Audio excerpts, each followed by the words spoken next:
Well, an executive order signed by President Obama has sparked controversy on both sides of the political aisle. The National Defense Resources Preparedness Executive Order was signed quietly Friday night. It gives the president the power to control U.S. resources in times of war and peace. And this includes food, water, oil, and transportation. Now, some are concerned this could lead to the executive branch having absolute authority over the nation's resources, and others question if this is all in preparation to go to war with Iran. Here is White House Press Secretary Jay Carney's answer to that question at a press conference.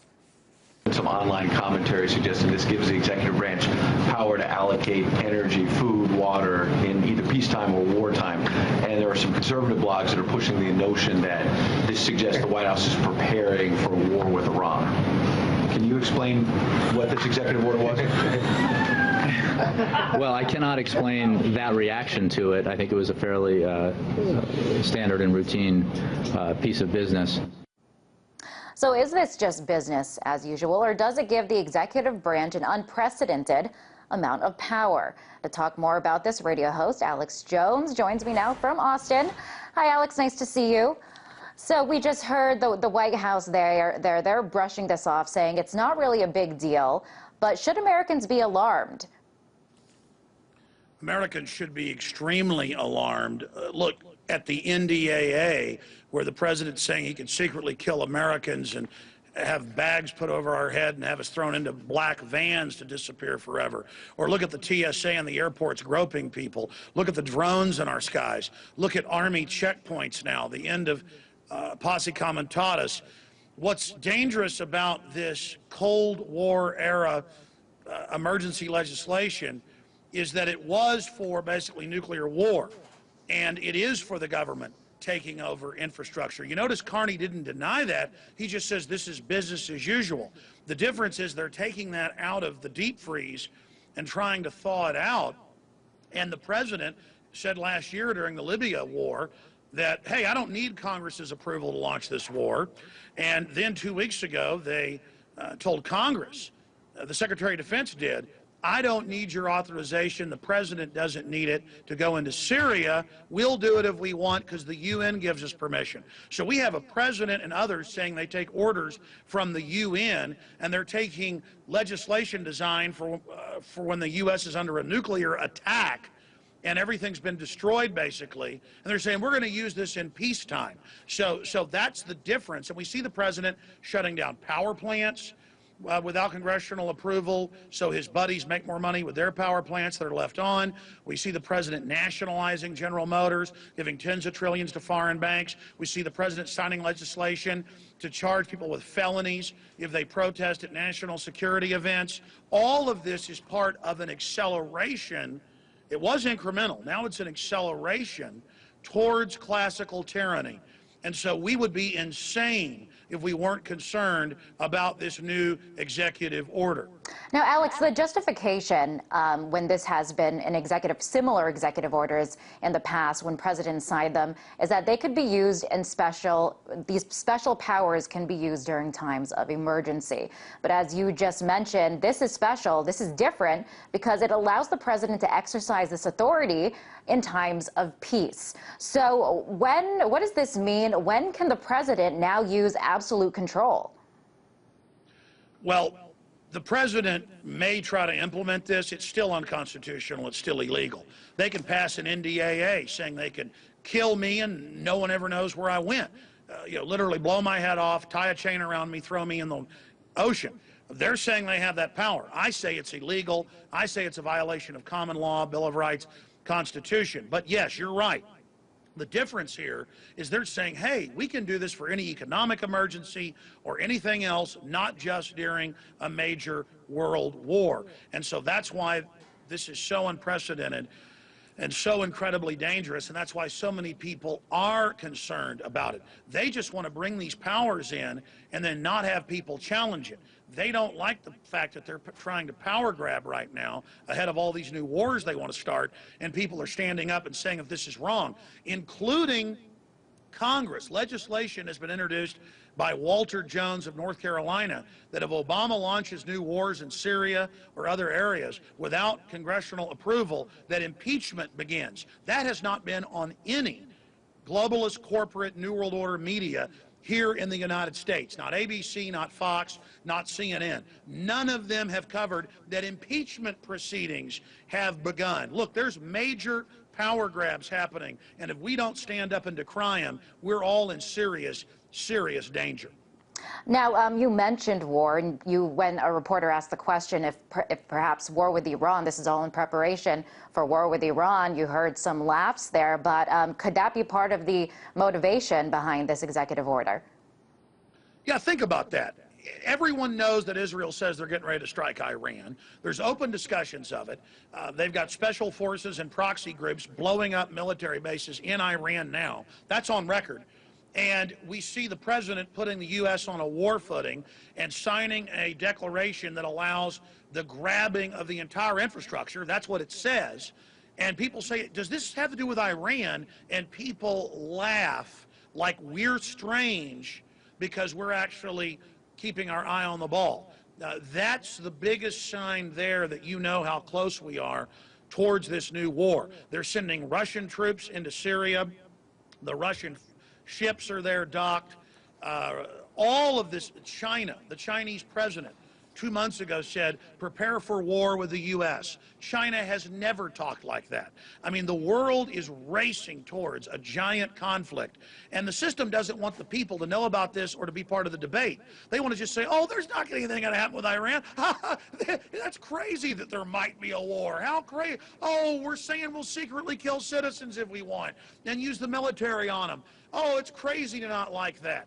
Again, they don't want us to be awake to this. They don't want us to be discussing this because we might be able to stop this madness. So you think it might be a little bit of it was an uncomfortable laughter. One thing that was raising eyebrows, the timing of this order. It was signed late Friday night before St. Patrick's Day. Do you find the timing strange at all, Alex?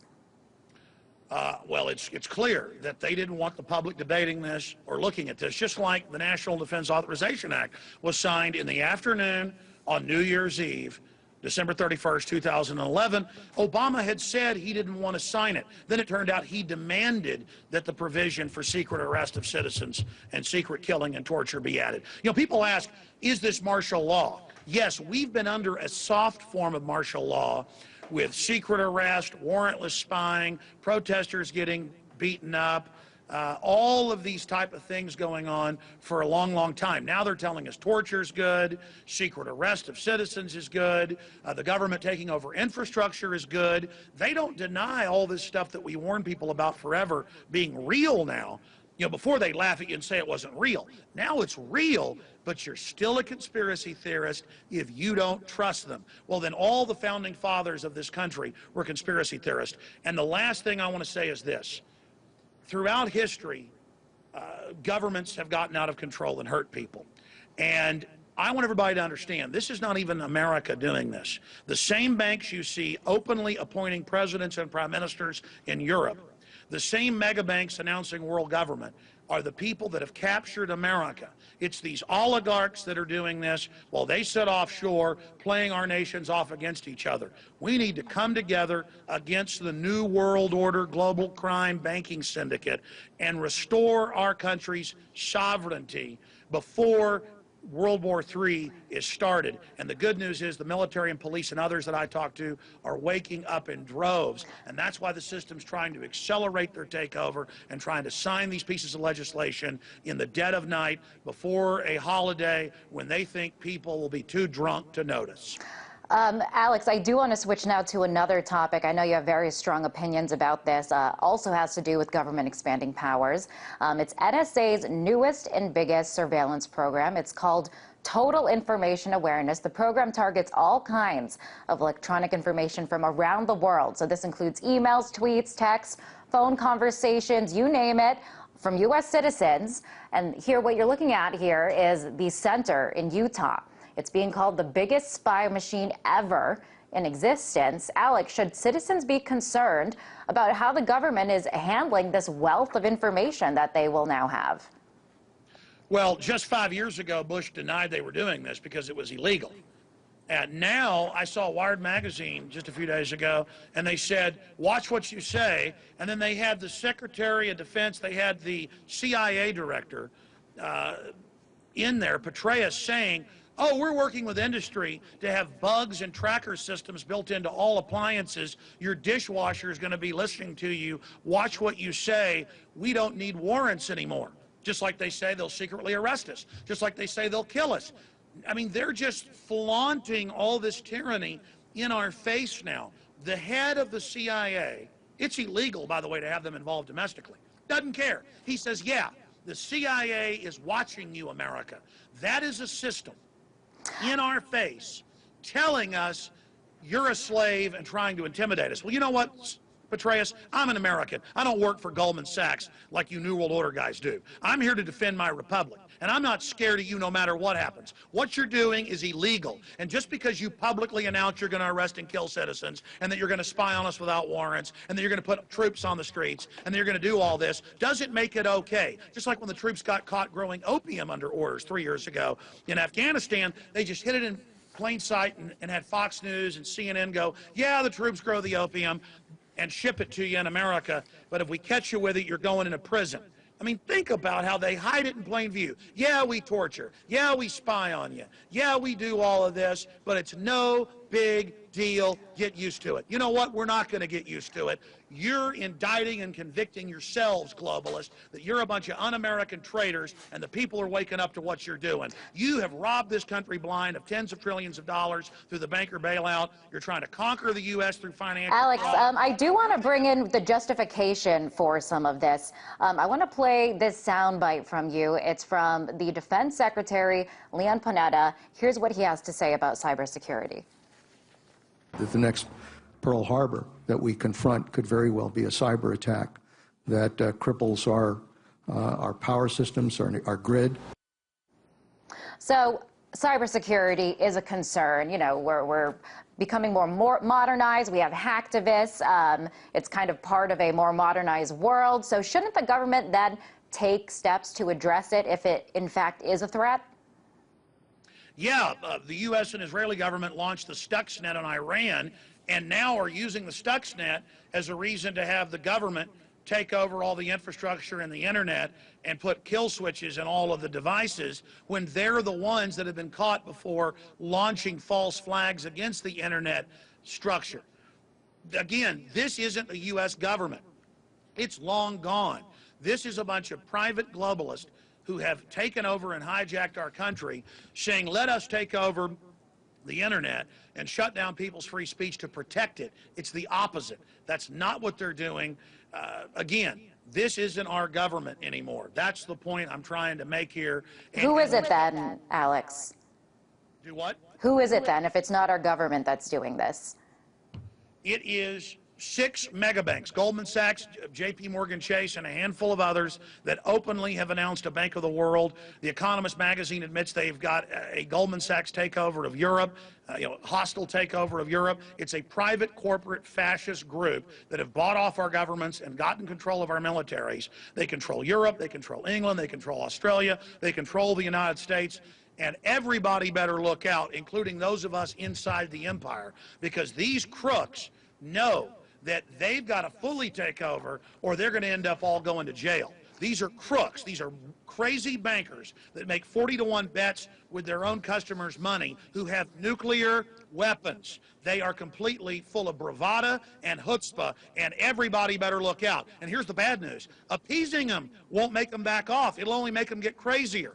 They're running wild. And we are going to be talking more about that later in the show, just how special interests affect our government and whether or not democracy is as present today as it has been in the past. Alex, pleasure to have you on the show. That was Alex Jones, host of The Alex Jones Show.